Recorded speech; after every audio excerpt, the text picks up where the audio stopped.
U redu profesore, u prošlom videu razgovarali smo o tome zašto je toliko važno zaposliti prave prodavače, razgovarali smo o nekim procedurama i što sad kad smo zaposlili one prave prodavače?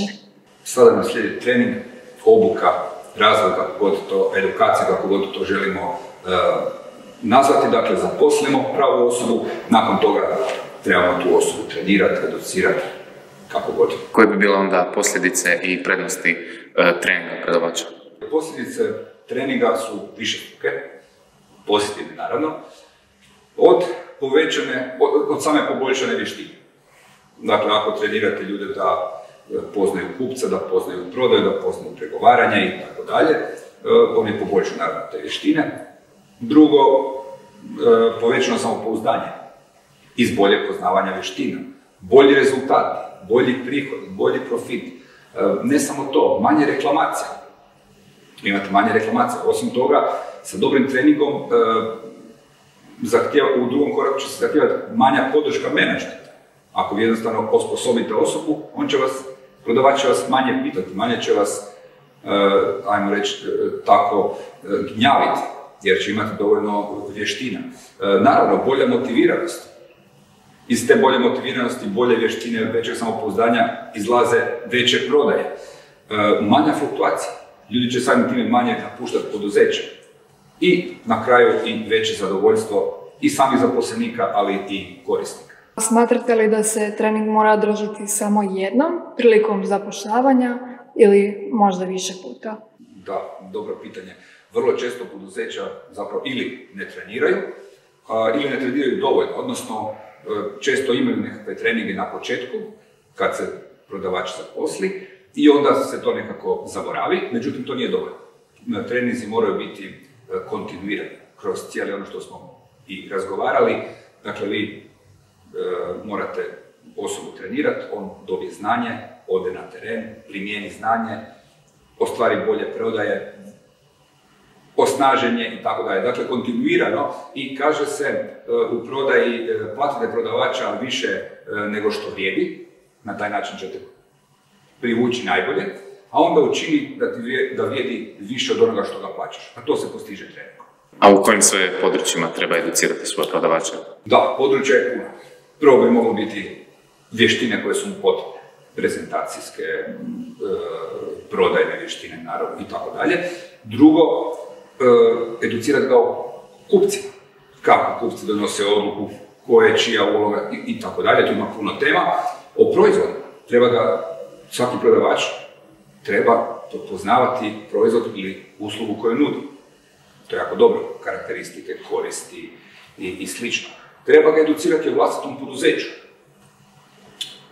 Politike, cijena, isporuke, procedure samog poduzeća. Treba isto tako podučiti ga o konkurenciji, trenirati ga. Znači, prodavač mora biti upoznat sa prednostima, možda i slabostima proizvoda konkurencije. Mislim da smo možda i sve obuhvatili. Može ga se isto tako trenirati o nekakvim trendovima, nešto što se događa na tržištu. I takav sam upoznan prodavač koji ide na teren kod potencijalnog kupca sa toliko znanja, naravno da stavlja i bolji dojam i samim time već povećava si šansu za prodaju. Da, vjerujem da su svi ti alati i metode vrlo važni, ali što mislite, koji bi način educiranja bio možda nešto važniji? Metode su slične kao i na fakultetima. Od predavanja u učionici, ili što bi rekli offline, do online edukacija koje su naravno sada dobile na važnosti nakon ovih svih događaja aktualnih, do analize poslovnih slučajeva, e-learning platformi, terenske obuke i sl. Pa prošli smo dosta o edukaciji prodavača, a što je sa glavnim direktorima? Jesu li oni dovoljno educirani samim time što su već na svojim pozicijama ili je potrebna dodatna edukacija? Da.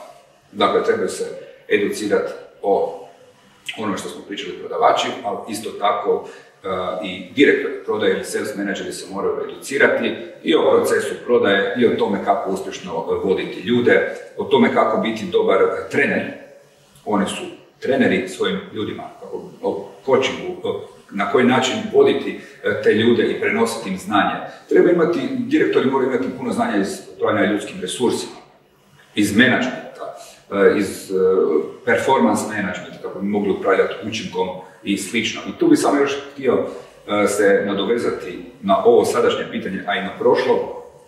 Od onih metoda možda najvažnija je terenska obuka, a to znači da direktor prodaje sjedne u automobil sa prodavačem i odlazi od potencijalnog kupca i na licu mjesta vidi prednosti, vidi možda što bi trebalo poboljšati kod tog prodavača, razgovara s njim, na kraju krajeva tokom same vožnje doznaje što ga muči, uspostavlja bolji odnos sa njime i tako dalje, tako da bih to istaknuo kao terensku prodaju kao vrlo važnu metodu podučavanja.